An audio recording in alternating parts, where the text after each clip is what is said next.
Psychological અને suspense thriller film ભ્રમ જે 23મી મેના રોજ સિનેમાઘરોમાં રિલીઝ થવા જઈ રહી છે ત્યારે આ ફિલ્મના સ્ટાર કાસ્ટ વડોદરાના મહેમાન બન્યા હતા. હું ઇકબાલ ફિલ્મના મેકર્સ દ્વારા ભ્રમ ફિલ્મ રજૂ કરવામાં આવી છે જે ગુજરાતી ફિલ્મ ઇન્ડસ્ટ્રીના જાણીતા ડાયરેક્ટર પલ્લવ પરીખ દ્વારા નિર્દેશિત તથા લેખિત છે. ગુજરાતી ફિલ્મ ઇન્ડસ્ટ્રીના ઇતિહાસમાં આ ફિલ્મ એક ગેમ ચેન્જર સાબિત થશે તે તો નક્કી છે. આ સાયકોલોજીકલ થ્રિલર ફિલ્મની સ્ટારકાસ્ટ મિત્ર ગઢવી, સોનાલી લેલે દેસાઈ, અભિનય બેંકર અને નિશ્મા સોની વડોદરાની મુલાકાતે આવ્યા હતા અને ફિલ્મ અંગે મજાની વાતો શેર કરી હતી. ફિલ્મનું ટ્રેલર રિલીઝ થયું ત્યારથી જ ફિલ્મે ઉમંગભર્યો પ્રતિસાદ મેળવી લીધો છે અને દર્શકોમાં વધુ કુતૂહલ સર્જાયું છે. ગુજરાતી સિનેમામાં આ પ્રકારની થ્રિલર ફિલ્મ હજી સુધી આવી નથી, પરંતુ આ ફિલ્મ એક બેન્ચમાર્ક સેટ કરશે. હું ઇકબાલ ફિલ્મના નિર્માતા સિટી શોર ટીવી દ્વારા જ આ ફિલ્મ પ્રોડ્યુસ કરાઈ છે. ફિલ્મનું તાજેતરમાં જ લોન્ચ કરાયેલ ટાઇટલ સોંગ તારી હકીકત દર્શકોને ખૂબ જ પસંદ પડી રહ્યું છે. ફિલ્મના ડાયરેક્ટર અને રાઇટર પલ્લવ પરીખ જણાવે છે કે મોટાભાગના લોકો સસ્પેન્સ થ્રિલર અને મર્ડર મિસ્ટ્રી દર્શાવતી સિરીઝ જોવે છે તો ફિલ્મ કેમ નહીં, અને એમાં પણ આપણી ગુજરાતી ભાષામાં આ પ્રકારની ફિલ્મ જોવા મળે તો અચૂકપણે નિહાળવી જોઈએ. દર્શકોને છેક સુધી આ ફિલ્મ જકડી રાખશે તે વાતનો મને સંપૂર્ણપણે વિશ્વાસ છે. તાજેતરમાં સલમાન ખાન સાથે સિકંદર ફિલ્મમાં મહત્વની ભૂમિકા ભજવેલ અને મૂળ આપણા વડોદરાના મિત્ર ગઢવી જણાવે છે કે ભ્રમ જેવી સાયકોલોજીકલ થ્રિલર ફિલ્મ કરવી મારા માટે એક નવી ચેલેન્જ હતી. મેં અત્યાર સુધી ઘણા વિવિધ પાત્રો ભજવ્યા છે, પણ આ ફિલ્મમાં મેહુલનું પાત્ર નિભાવવું એ કંઈક અલગ જ અનુભવ હતો. આ ફિલ્મ દર્શકોને દરેક પળે સવાલ કરાવશે, શું સત્ય છે અને શું ભ્રમ છે.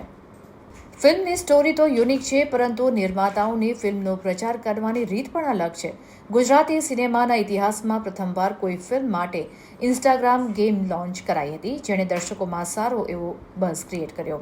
ભ્રમ એ માત્ર ફિલ્મ નહીં પણ એક અનુભવ છે, એક એવી ફિલ્મ જે ગુજરાતી ફિલ્મ ઇન્ડસ્ટ્રી માટે નવો માઇલસ્ટોન સાબિત થઈ શકે છે. નમસ્કાર, મારું નામ છે મિત્ર ગઢવી અને હમણાં અમે વડોદરામાં છીએ અને અમારી ફિલ્મ જે 23મી તારીખે શુક્રવારે રિલીઝ થાય છે જેનું નામ છે ભ્રમ, એના વિશે તમને બધાને અપીલ કરવા આવ્યા છે કે પ્લીઝ અમારી ફિલ્મ જોવા જજો, તમને ખૂબ મજા આવશે. એક અલગ પ્રકારની થ્રિલર મર્ડર મિસ્ટ્રી ફિલ્મ છે અને એટલો વિશ્વાસ આપું છું કે તમે આવી ફિલ્મ ગુજરાતીમાં આજ પહેલાં નહીં જોઈ હોય. ખૂબ મજા આવશે. હું એમાં મેહુલનું કેરેક્ટર કરું છું જે એક આ ફેમિલીનો કેરટેકર છે અને કેવી પરિસ્થિતિમાં મુકાઈ જાય છે આ ફેમિલી કે જ્યારે એ પરિસ્થિતિમાં તમે શું કરો એ વિચારવા પર તમને મજબૂર કરશે. સાથે સાથે આપણી આજુબાજુ થતી એક એવી ઘટનાની ફિલ્મ વાત કરશે જે જાણવી તમારા માટે જરૂરી છે અને વિશ્વાસ છે કે તમને ફિલ્મ ખૂબ ગમશે. 23મી તારીખે શુક્રવારે ફિલ્મ રિલીઝ થાય છે. અત્યાર સુધી શું આપણે ફેમિલી ફિલ્મ બનાવી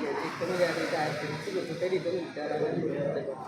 એઝ એન એક્ટર મને હંમેશાથી એવી ઈચ્છા હોય છે કે હું કંઈક અલગ અલગ તિરસ્ત કરું અને કોમેડીમાં લોકોએ ખૂબ પ્રેમ આપ્યો છે મને અને એવી આશા રાખું છું કે આ વખતે જ્યારે કંઈક અલગ કરવાની કોશિશ કરી રહ્યા છે ત્યારે પણ એટલો જ પ્રેમ આપશે. વિશ્વાસ પણ છે કારણ કે અમારું જે ટ્રેલર છે અને સોંગ છે એને ખૂબ સારો પ્રતિસાદ મળ્યો જ છે. સો 23મી શુક્રવારે આગળ ખબર પડશે કે જનતા માઈ બાપ છે એ શું નિર્ણય આપે છે. ઘણા બધા એવા સીન્સ ફિલ્મમાં અમે લોકોએ કર્યા છે, પણ અમારો એક ફિલ્મમાં સીન છે જેમાં હું, નિશ્મા અને અભિનયભાઈ છીએ અને એ બહુ જ એક્શન સિક્વન્સવાળો બહુ હેવી સ્ટેમિના માંગી લે એવો એક સીન છે ફિલ્મમાં. અને આઈ થિંક તમે જ્યારે ફિલ્મના સેકન્ડ હાફમાં એ સીન જોશો ત્યારે તમને ખબર પડશે હું શેની વાત કરું છું. એ લગભગ 6-7 કલાક કોન્સ્ટન્ટ અમે લોકોએ શૂટ કર્યો હતો અને ઇમોશનલી બી એટલો એ થકાવનારો અને શારીરિક રીતે પણ બહુ થાક લાગે એવો સીન હતો. પણ એ one of the best days on shoot ગયો છે કારણ કે જ્યારે અમે જોયો અને ડબ કર્યો ત્યારે ખબર પડી કે એ મહેનત સફળ થઈ. નમસ્તે, મારું નામ છે સોનાલી લેલે દેસાઈ. ભ્રમ આ જે ફિલ્મ છે એમાં હું માયાનું કેરેક્ટર પ્લે કરું છું.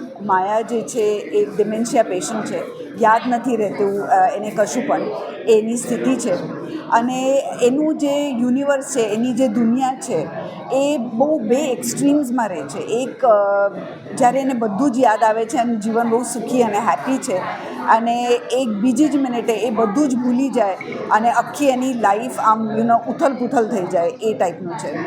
એના જે વર્લ્ડ છે એમાં બે જ લોકો છે જેના પર એ ટ્રસ્ટ કરે છે. એક છે એમનો કેરટેકર મેહુલ અને બીજી છે એની દીકરી શ્રદ્ધા. તો એ બેના હેલ્પથી એ એની આખી લાઈફ અને આખું એનું જીવન રિવોલ્વ થાય છે. હેલો, હું છું નિશ્મા સોની. ભ્રમ એક dementia murder mystery suspense thriller Gujarati picture છે જે 23 મેના રોજ રિલીઝ થઈ રહી છે. આ ફિલ્મમાં હું શ્રદ્ધાનું કેરેક્ટર પ્લે કરું છું. શ્રદ્ધા માયાની દીકરી છે 14 વર્ષની. એની મમ્મીને ડિમેન્શિયા છે અને એ એની મમ્મી માટે એક સ્ટ્રોંગ પિલર છે જે એને ડે ટુ ડે લાઈફમાં હેલ્પ કરે છે અને એ જેટલી ઇનોસન્ટ છે એટલી જે મેચ્યોર પણ છે કેમ કે એની નાની ઉંમરે રિસ્પોન્સિબિલિટીઝ લેવામાં આવી છે.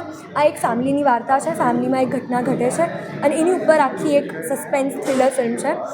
એટલે 23મીના રોજ 23મી મે એ આ ફિલ્મ રિલીઝ થઈ રહી છે ગુજરાતમાં, મુંબઈમાં. પ્લીઝ જોવા જજો. ભ્રમ ફિલ્મ છે એમાં મારું કેરેક્ટર છે એ પોલીસ ઇન્સ્પેક્ટરનું છે, પીઆઈ રાકેશ. અને રાકેશ જે છે એ માયાના ઘરમાં જે મર્ડર થયું છે અથવા તો જેની કમ્પ્લેન નોંધાવવામાં આવી છે એને ઇન્વેસ્ટિગેટ કરવા માટે આવે છે. આ જે કેરેક્ટર છે પીઆઈનું એ નોન કરપ્ટ છે, કોઈ કરપ્શનમાં માનતો નથી, બહુ ઓનેસ્ટ અને કોઈ પણ ભોગે એના કેસને સોલ્વ કરવા માંગે છે. અને કેવી રીતે આ ફેમિલી અથવા તો માયા જે મુખ્ય કિરદાર જે છે જેને ડિમેન્શિયા છે એ કેવી રીતે આ પોલીસને અને આસપાસના આખા વાતાવરણને ભ્રમમાં પાડે છે, ભ્રમમાં રાખે છે, એના વિશેની આખી વાત છે.